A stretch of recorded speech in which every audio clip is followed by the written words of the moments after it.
कक्षा 10 के प्यारे बच्चों, आज मैं आपके लिए एक नए अभ्यास का वीडियो लेके आया हूँ। उस वीडियो में आप दूसरा एक एक्सरसाइज हमने लगभग तीसरा दो चर रैखिक समीकरण युग्म तीसरा चैप्टर पूरा कर दिया था। उसमें जैसे ऐच्छिक प्रश्न है, आप सॉल्व करें, जिसमें दिक्कत हो हमसे पूछें। ऐच्छिक में ऐसे है कि जो यूपी बोर्ड के तहत है उसमें तो है नहीं, लेकिन मैं लास्ट में इसका भी एक वीडियो बना दूंगा कि सारे ऐच्छिक सारे चैप्टर के ऐच्छिक भी आप सीख लेंगे। तो थोड़ा सा आज मैं नया अभ्यास स्टार्ट करने वाला हूँ। बुक ना होने की वजह से मुझे ऐसा करना पड़ता है। तो आप इस वीडियो में क्वाड्रेटिक इक्वेशन के बारे में सीखेंगे। द्विघात समीकरण होता क्या है, द्विघात समीकरण के बारे में सीखना है।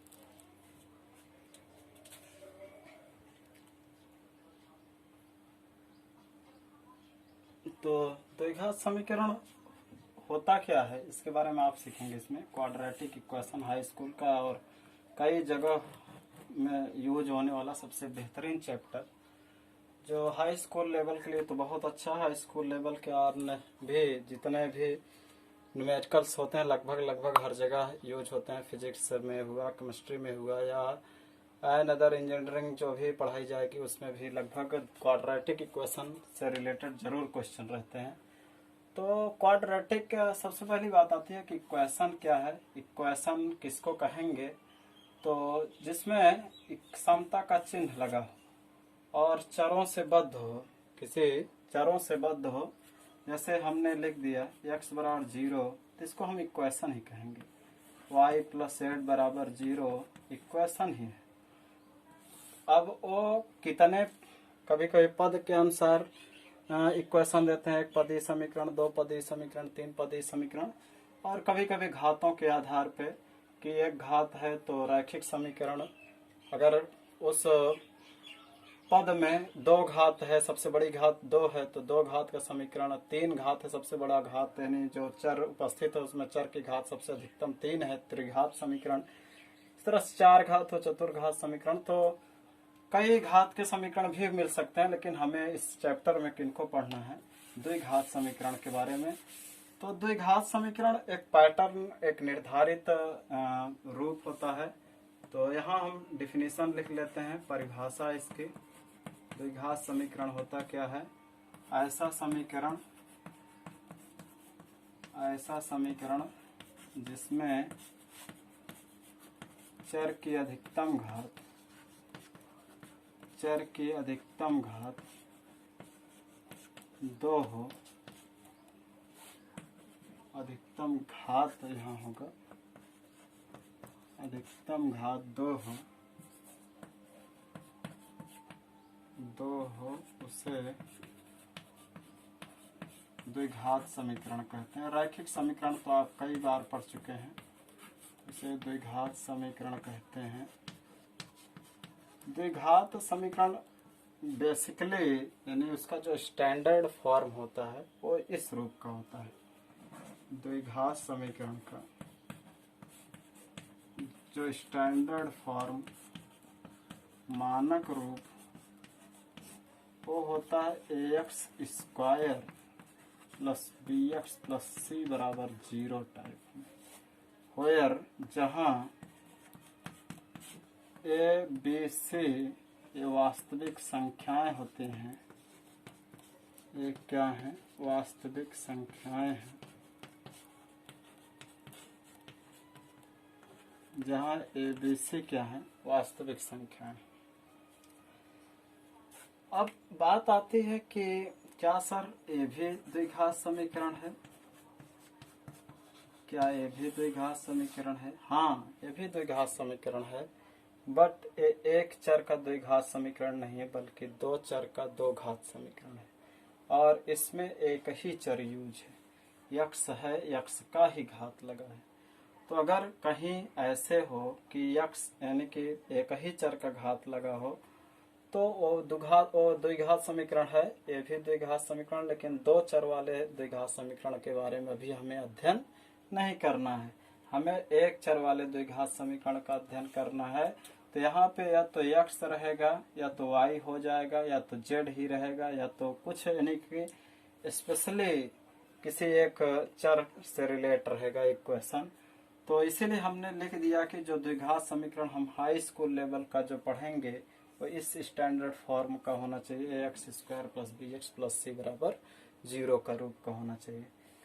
अब देखते हैं आगे द्विघात समीकरण में हम पढ़ेंगे क्या। द्विघात समीकरण हल करने के कई तरीके हम आपको पढ़ाएंगे। द्विघात समीकरण के हल करने के तरीके के अंतर्गत यानी द्विघात इन समीकरणों को हल करने के बाद हल करने के क्या तरीके हैं और हल करने पे कितने मान आएंगे। देखिए एक चीज, और जितने घात का इक्वेशन होगा उतने ही उसमें समीकरण उतने ही उसमें वैल्यू मिलेगी। जैसे इसमें x चर है, x है, लेकिन x की मैक्सिमम घात 2 है, तो इस इक्वेशन को हल करने पे x की 2 ही वैल्यू मिलेगी और वो डिफरेंट भी हो सकते हैं, इक्वल भी हो सकते हैं और कुछ और भी संख्याएं प्राप्त हो सकती हैं, यानी उत्तर वास्तविक संख्या के अलावा और भी प्राप्त हो सकती हैं, जिसको आपको हम 11th क्लास में पढ़ाएंगे।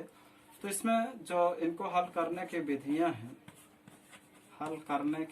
हैं उनको भी हम थोड़ा सा बता देते हैं। है तो ये अगले चैप्टर का कॉन्सेप्ट। इसमें तो सिर्फ यही चेक करना है द्विघात समीकरण कौन कौन है। इसको हल करने के तरीके हैं गुणनखंड विधि नंबर 1 और दूसरा है पूर्ण वर्ग बना करके हल करने की विधि है। और इसी का सुधारा रूप, थोड़ा सा बेहतरीन रूप, जो इसी को यानी कि ज्यादा स्टेब्लिश करके एक और बनाए हैं हल करने का तरीका श्रीधराचार्य सूत्र से। तो इस तरह 3 मेथडों से हम इनको पढ़ेंगे, सूत्र के द्वारा हल कर सकते हैं।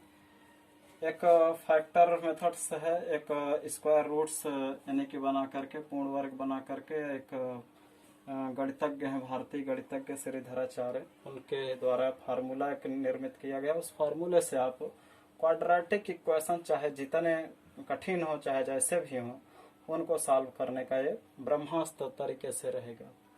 देखते हैं हम इसमें जो पहला चैप्टर है, पहले एक्सरसाइज में चेक करते हैं कि कौन कौन से इक्वेशन। सबसे पहली बात तो यही होती है कि चेक क्वाड्रेटिक इक्वेशन हम पहचाने कि ये क्वाड्रेटिक का इक्वेशन है एक चर का कि नहीं है। यदि क्वाड्रेटिक इक्वेशन नहीं होगा तो हम थोड़ा ये सब मेथड यूज कर सकते हैं। ये नहीं है कि हमें पता ही ना हो क्वाड्रेटिक इक्वेशन कौन सा बन रहा कौन सा नहीं है, और हम चालू कर दिए देखते मान 1 2 घात है और हल करने लगे, पता लगे वो सवाल सॉल्व भी ना हो। तो देखते हैं क्वाड्रेटिक इक्वेशन। पहले एक्सरसाइज में हम क्वाड्रेटिक, इसको आप प्लीज कॉपी में स्टार्टिंग में नोट कर लेंगे, फिर आएंगे आप क्वाड्रेटिक इक्वेशन एक्सरसाइज नंबर 4.1, फिर 4.1 में पढ़ते हुए फिर आगे बढ़ेंगे। ऐसे हम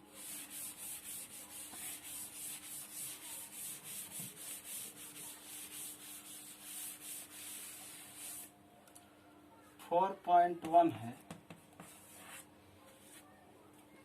कह रहा है कि निम्नलिखित में से कौन कौन से द्विघात समीकरण हैं पहले सवाल में। और पहला ही क्वेश्चन ये है x + 1 का whole square is equal 2x - 3। तो यहाँ थोड़ा सा क्वाड्रेटिक इक्वेशन सॉल्व करते वक्त हमें इन सब सूत्रों को थोड़ा नहीं बहुत ज़्यादा तैयार करना होगा। a² + b² + 2ab, a - b का whole square, a² + b² - 2ab और a² - b² का फार्मूला a + b और a - b के। अगर हम इन सब सूत्रों को एक पेज में हम लिख लें कि इन सब सूत्रों की जानकारी हमें रहे तो सवालें बहुत कठिन नहीं लगेंगे। आपको आसानी से इन फार्मूलों को यूज करते हुए बड़े आसानी से लगा सकते हैं।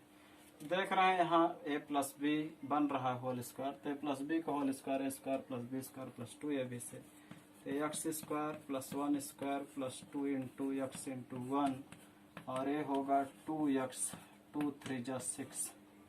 नेक्स्ट लाइन में देखते हैं x² + 1 का स्क्वायर होगा तो 1 ही आएगा, प्लस 2x। थोड़ा सा पक्षांतर भी हम करना सीखें। इज इक्वल है अगर तो इज इक्वल के इस तरफ से उस या इस तरफ से उस तरफ या उस तरफ से इस तरफ कोई पद लाना हो।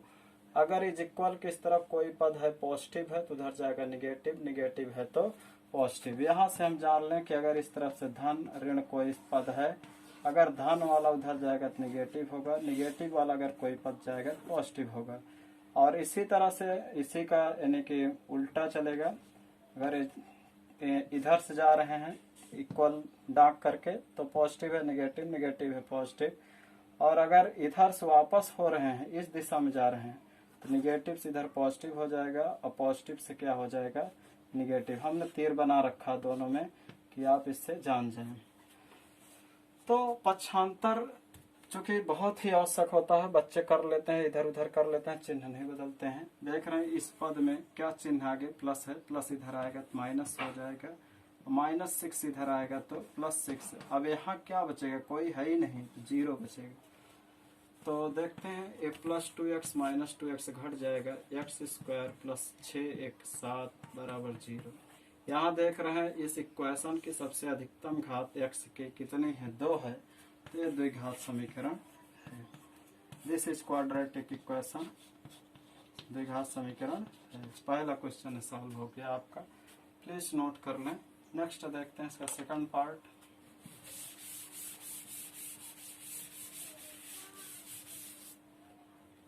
सेकंड पार्ट देखें, फर्स्ट का ही है, x² - 2x। आप किताबों में मिलान कर लेंगे क्या क्वेश्चन है। जो क्वेश्चन हमारे पास है हम उसी से हल कर रहे हैं। तो x² - 2x, 3 2 जा -6, -2 का 3 से मल्टीप्लाई होगा -6, माइनस माइनस प्लस 2x हमें 2x। सबको इधर ले आते हैं और पक्षांतर करने के तरीके को आप ध्यान रखेंगे। -6 इधर आएगा +6, प्लस 2x आएगा इधर -2x = 0 और ये होगा x²। इधर देख रहे हैं -2, ये माइनस माइनस माइनस जो है जुड़ जाते हैं और चिन्ह वहीं आता है निगेटिव का, -2x -4x और +6 = 0। ये भी देख रहे हैं इसकी मैक्सिमम घात x की 2 है। तो this is quadratic equation, invariable x, द्विघात समीकरण ये भी है। प्लीज इसे नोट कर लेंगे। वीडियो को पॉज करके चलते हैं हम आगे।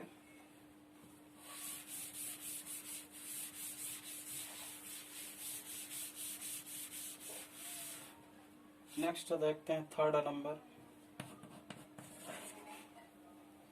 x - 2 x + 1 बराबर x - 1 x + 3। इनको देखिए हम कैसे सॉल्व करते हैं। पहले यहाँ हम पद को नहीं उठा सकते हैं, ब्रैकेट वाले कैसे नहीं कि यहाँ से उठा लेंगे। अब हम इसको पहले मल्टीप्लाई, इधर भी मल्टीप्लाई इधर भी मल्टीप्लाई, देखते हैं कैसे करते हैं। x का x से गुणा होगा तो x², गुणा में घातें जुड़ती हैं, x का x से मल्टीप्लाई, एक घात एक घात, इस तरह से गुणा में घात जुड़ जाएगा, x² आएगा। तो x का x से मल्टीप्लाई x², x से कम प्लस x, -2x हमें -2x -2 1 जा -2 1 जा 2 और x का x से x², x 3 जा 3x -1x और -3। फिर देखें, चाहे अभी से ही पद को ला लें, नहीं तो चलें आगे। x में 2x घटेगा तो -x -2 x², 3x में 1x घट जाएगा 2x -3। सारे पद को इधर ले आते हैं, -2 -x² प्लस 2x इधर -2x -3 आ जाएगा +3 और बराबर 0। अब देख रहे हैं x² है -x² है, घट जाएगा। अगर इक्वल के सेम साइड है, इक्वल के सेम साइड है तो विपरीत चिन्ह वाले पद कट जाते हैं। अगर इक्वल बीच में है और उधर भी पद बार वही चिन्ह का, इक्वल के उस तरफ भी वही पद का चिन्ह है, तब तो कट जाते हैं।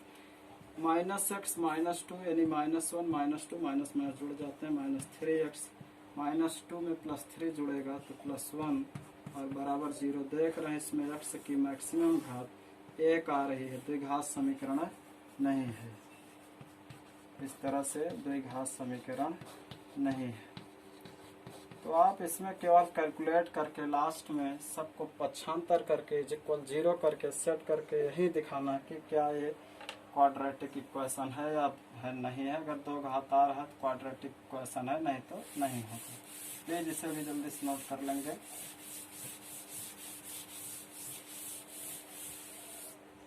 सवाल नंबर इसके बाद देखेंगे फोर्थ नंबर हम आपके लिए छोड़ रहे हैं।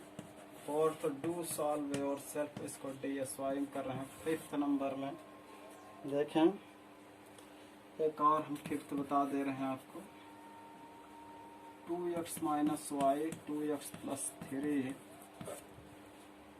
-3 है और बराबर है x + 5 x - 1। इनको देखें हम कैसे सॉल्व करते हैं। 2x का 2x से गुणा होगा, 2 × 2 = 4x x² 2x 3 = -6x -1 2x कितना होगा, 2x 1 = -2x minus plus -1 - 3 plus 3 1 = 3 x का x² x 1 = 1 x 5x हमने 5x और 5x 1 = -5 मिलान कर लेंगे आप भी। 4x² -6 - 2 ये दोनों के घात समान हैं तो ये जुड़ जाएंगे। निगेटिव निगेटिव है, घट रहे हैं लेकिन अंक जुड़ते नजर आएंगे। -6 - 2 -8x और +3 और x² ये -1 है +5। ध्यान रखें कई बच्चों को प्लस माइनस में बड़ी दिक्कत होती है। -1 है +5 है, इसमें चेक कर लेंगे। -1 है +5, कौन सा चिन्ह ज़्यादा है? प्लस वाला ज़्यादा है। +5 है, 5 प्लस है, 1 माइनस है, प्लस वाला ज़्यादा कितना ज़्यादा है इससे? 4 ज़्यादा है, +4 है। जहाँ प्लस माइनस का मामला है वहाँ कौन सा चिन्ह ज़्यादा है, कितना ज़्यादा है, आप उसको लिखेंगे। इस तरह से अब आप इसको बाहर कर लेंगे। बाहर क्या, इस तरफ से इनको पक्षांतर x² इधर आएगा -x² + 4x इधर आएगा -4x -5 इधर आएगा +5 = 0। 4x² में 1x² घटेगा, 3x² घात 2 के साथ ही जुड़े घटेगा और x के साथ जुड़े घटेगा। -8 है, माइनस अंक जुड़ जाते हैं लेकिन चिन्ह निगेटिव। प्लस जुड़ जाते हैं, प्लस माइनस में अगर दोनों प्लस माइनस हैं तो वहाँ चिन्ह कौन सा ज़्यादा कितना ज़्यादा वो लिखा जाता है। 8 4 -12x और +3 + 5 यानी +5 = 0। इस तरफ देख रहे हैं, ये भी क्या है अब आप खुद लिखेंगे, देख करके बताएंगे क्या है, द्विघात समीकरण है या नहीं, आप इसको लिखेंगे। फिर देखें, जल्दी से नोट कर लेंगे आप, वीडियो को रोक करके जल्दी से लिखें इसको, फिर आगे बढ़ते हैं।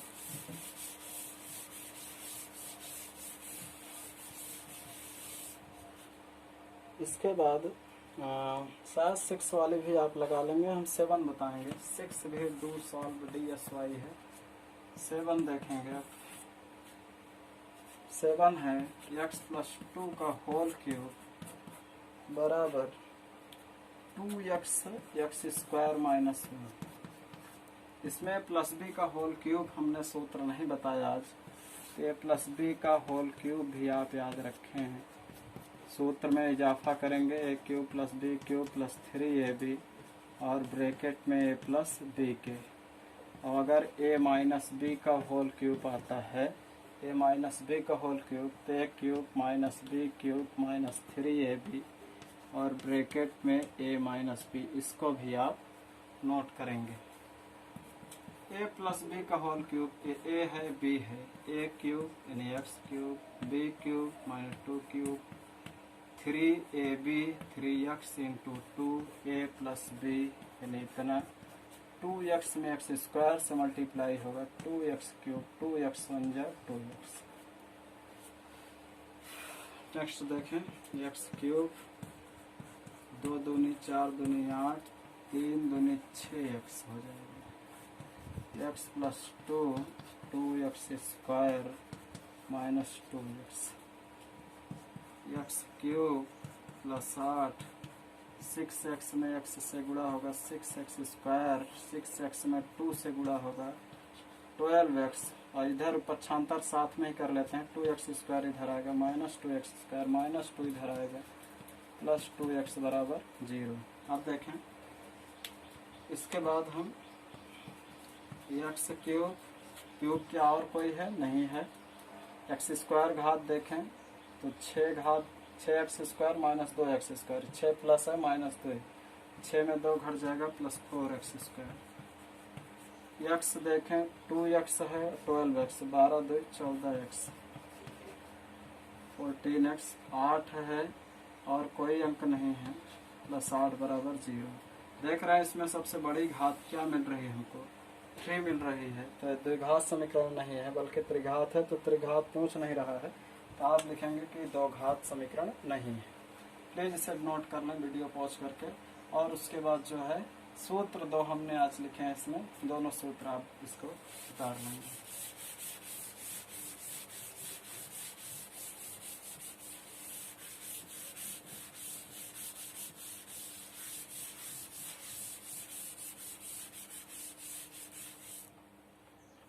नेक्स्ट देखते हैं सवाल नंबर 8,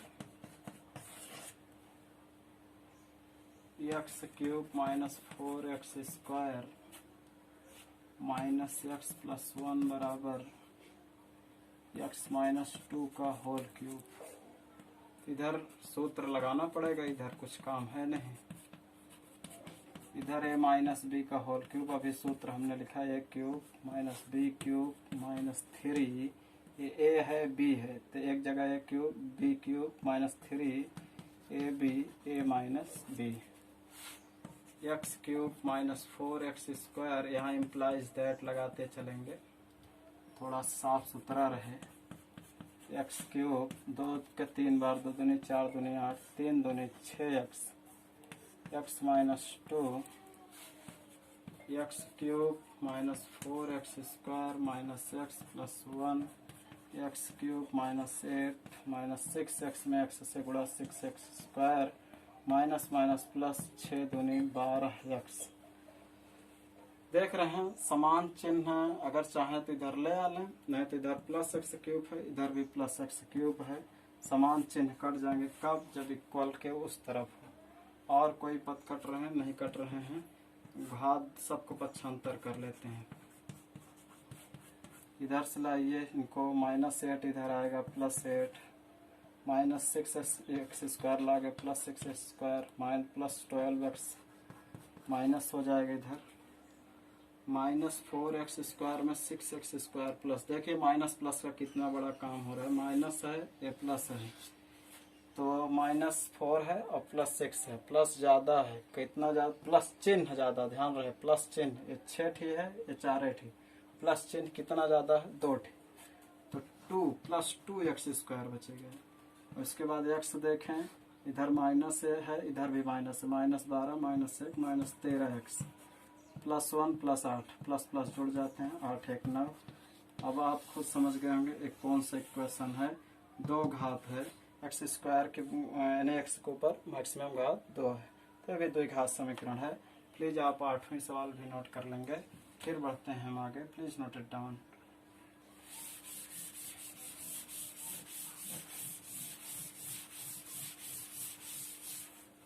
इसके बाद अब देखेंगे कुछ इबारती प्रश्न है, उनको क्वाड्रेटिक इक्वेशन भी बनाना है। तो क्वाड्रेटिक इक्वेशन अकेले बनाना है, वैसे सॉल्व तो करना नहीं, सॉल्व करना भी सिखाया नहीं है, तो हम यहाँ पे करवा दे रहे हैं। और नेक्स्ट एक्सरसाइज में आपको जब हम फैक्टर वाला क्वाड्रेटिक इक्वेशन बनवा देंगे, यानी हल कराना सिखा देंगे, तो आप सॉल्व भी कर लेंगे, इन सवालों को यहाँ छोड़ेंगे नहीं। तो क्या है, एक आयताकार भूखंड का क्षेत्रफल 528, एक आयताकार भूखंड है, ऐसे आयत बना देंगे, ये आयताकार भूखंड, भूखंड माने जमीन का एक खंड है आयताकार, और उसका क्षेत्रफल दिया है, तो ऐसे लिख लेंगे आयताकार, यहाँ पे कुछ इमेजिन भी कर लिख लें, दिया है आयताकार भूखंड का क्षेत्रफल बराबर 528 वर्ग मीटर है, स्क्वायर मीटर है। कह रहा खेत क्षेत्र की लंबाई चौड़ाई के दुगने से एक अधिक है, चौड़ाई के दुगने से एक अधिक है। तो चौड़ाई पहले क्लियर करें। माना चौड़ाई y है, चौड़ाई मान ले रहे हैं y मीटर है, चौड़ाई y मीटर। तो प्रश्नानुसार लंबाई, प्रश्नानुसार कह रहा कि लंबाई जो है चौड़ाई के दुगने के, चौड़ाई के दुगने से एक अधिक, इस तरह से। तो लंबाई हम बनेगी क्या, 2 चौड़ाई को y माने हैं 2i + 1, यानी चौड़ाई अगर y है तो लंबाई कितनी हो रही है 2i + 1 हो रही। याद समझेंगे आप। कह रहा था सवाल में कि आयताकार भूखंड का क्षेत्रफल, इससे हमसे कोई मतलब नहीं। फिर कह रहा है उसकी लंबाई चौड़ाई के दुगने से एक अधिक के बराबर है। वहाँ बराबर नहीं लिखा, लेकिन यहाँ समझेंगे चौड़ाई के दुगने से एक अधिक है लंबाई, यानी चौड़ा, उसके बीच में संबंध बता रहा कि ये दोनों अगर कर दें तो बराबर हो जाएंगे। चौड़ाई के दुगने से एक अधिक, इस तरह से लंबाई मिली। अब आ जाते हैं प्रश्नानुसार।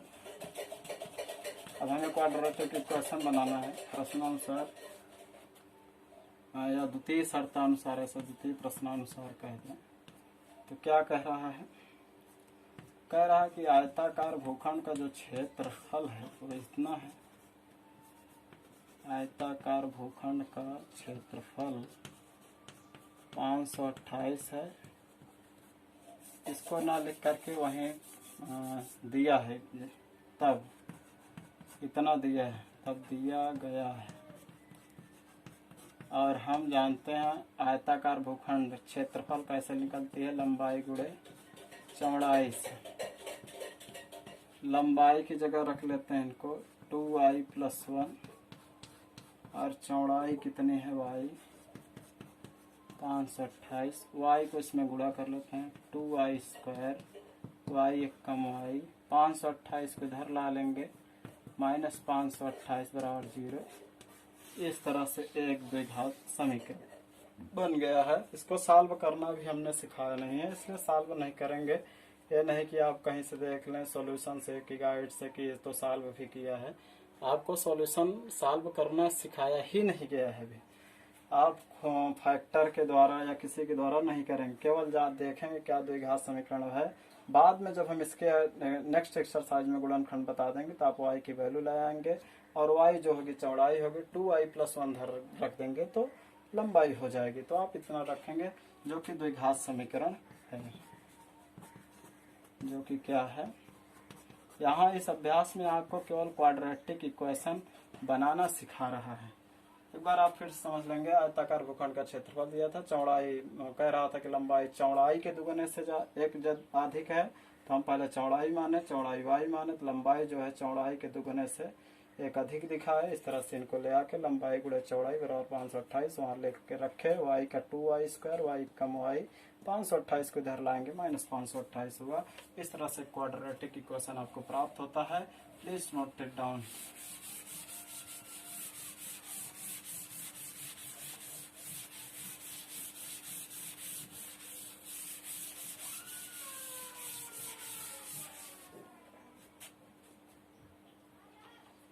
फिर देखें सवाल नंबर, इसके बाद दूसरी देखें, दूसरी की दूसरी है।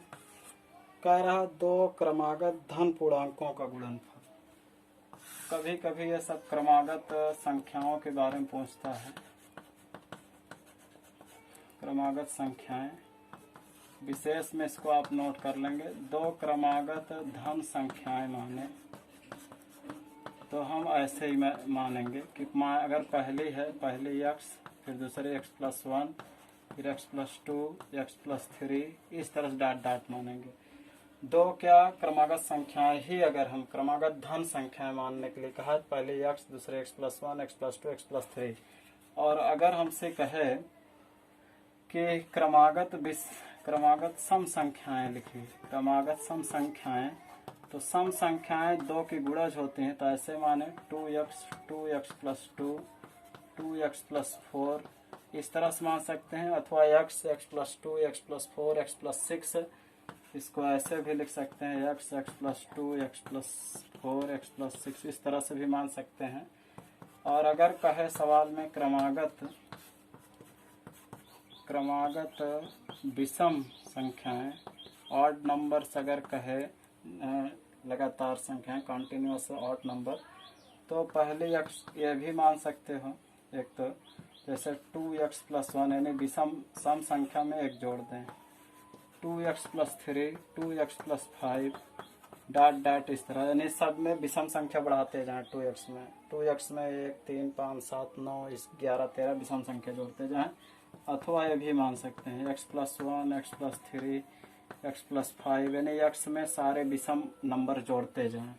तो इस तरह से भी निकल सकता है। आप इनको बहुत ध्यान से कॉपी में इनको प्लीज नोट कर लेंगे। तो यहाँ दूसरे सवाल ऐसे है, क्रमागत धन पूर्णांकों को मान ले रहे हैं, माना पहली संख्या, माना पहली धन संख्या, धन पूर्ण संख्या, धन पूर्णांक है, माना पहली धन पूर्णांक संख्या x है। तो दूसरी क्रमागत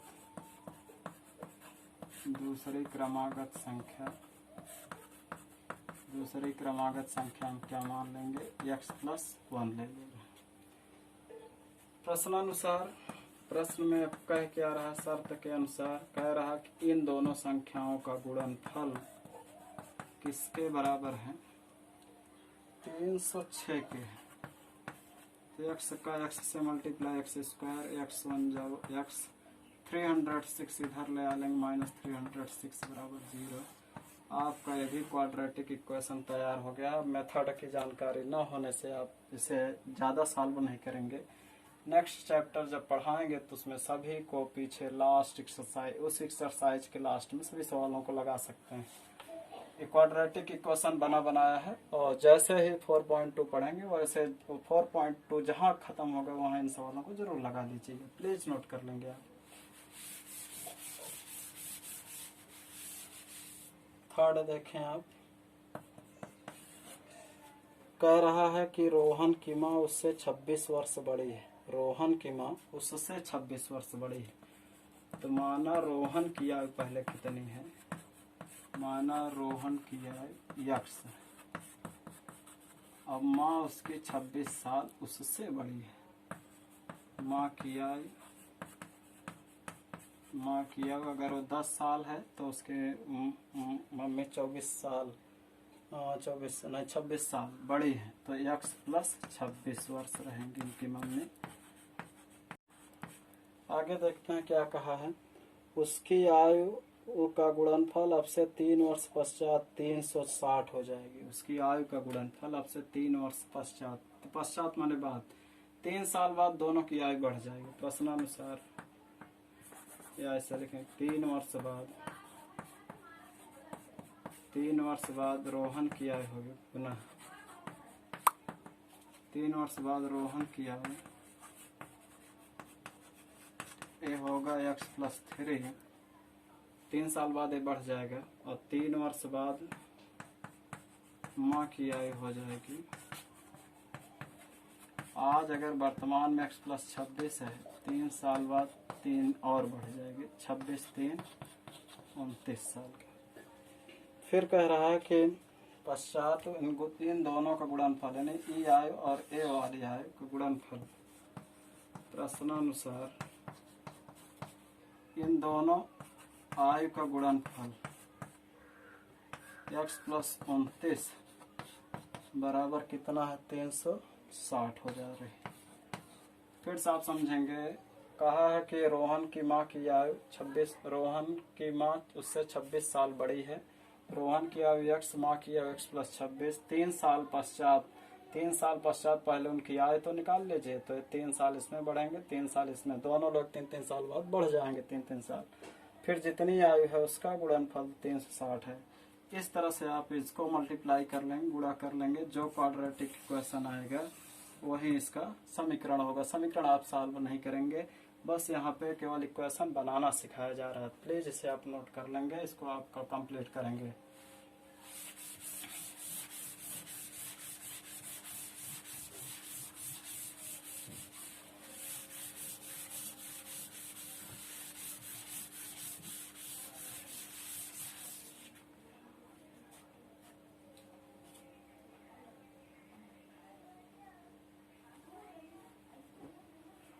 4.1 की अब आप दूसरे की चौथी और लास्ट सवाल देखेंगे जो बच्चों को बहुत प्रॉब्लम क्रिएट करती है।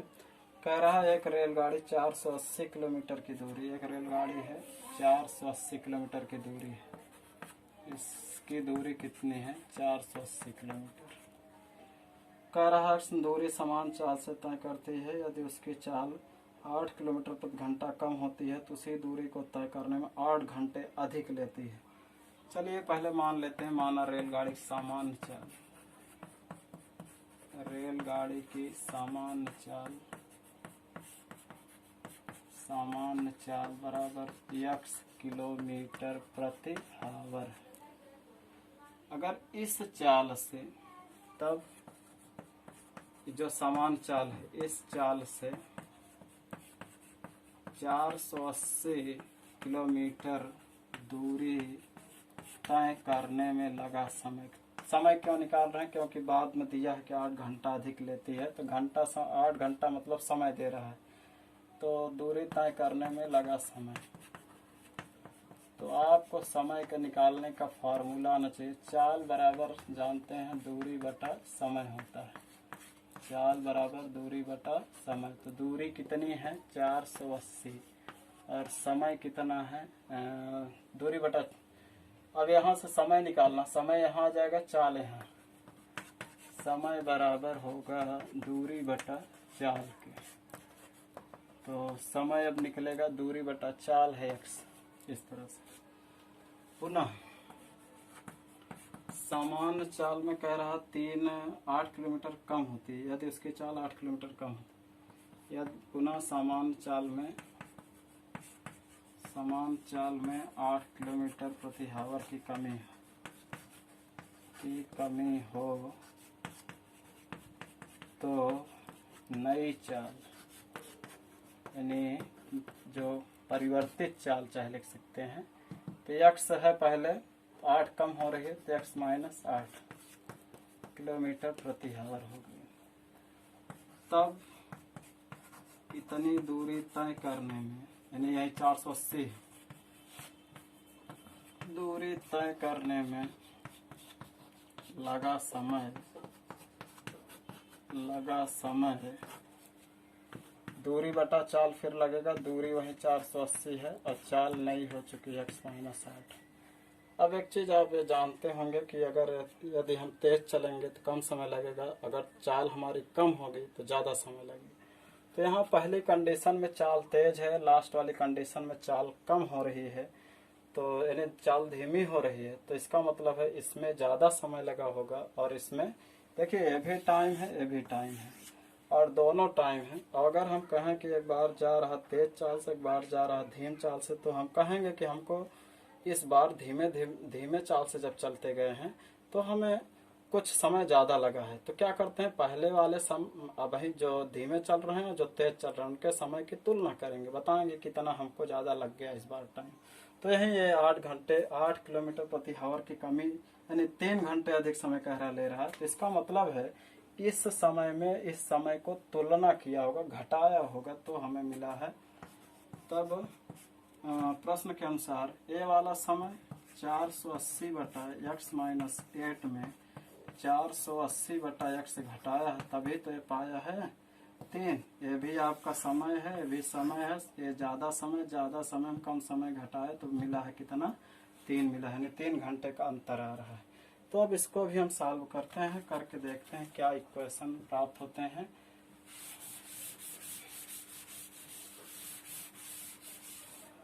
तो देखें 480 ऊपर कॉमन ले सकते हैं, कॉमन इसको तो आप रख ही सकते हैं, माइनस 1 बटा x और बराबर 3। 480 x 1 जाओ x माइनस 8, लेकिन ये माइनस इस माइनस को प्लस कर देगा, इनको इनसे मल्टीप्लाई कर देंगे x माइनस 8 और बराबर 3। x से x घट जाएगा। फिर देखते हैं 8 0 में 0, 8 28 64, 6 हासिल, 8 चौक 32, 6 38, इनको गुणा कर ले रहे हैं, एक्स स्क्वायर माइनस 8x बराबर 3। तिरछा गुणा कर लें तो ये हो जाएगा 3840 3x स्क्वायर 3 8 24 एक्स। पक्षांतर कर लेंगे, इनको उधर ले जा रहे हैं। 24x माइनस 3840 इतना। 3 से शायद पहाड़ा चला जाएगा, 3 को कॉमन कर लेते हैं, 3 से भाग दें तो सही रहेगा। 3 से भाग तो एक्स स्क्वायर यहाँ बचेगा 3 8 24, 3 1 जा 3, 3 2 जा 6, 3 8 जा 24 0। इस तरह से ये हमारे पास इक्वेशन मिल गया है।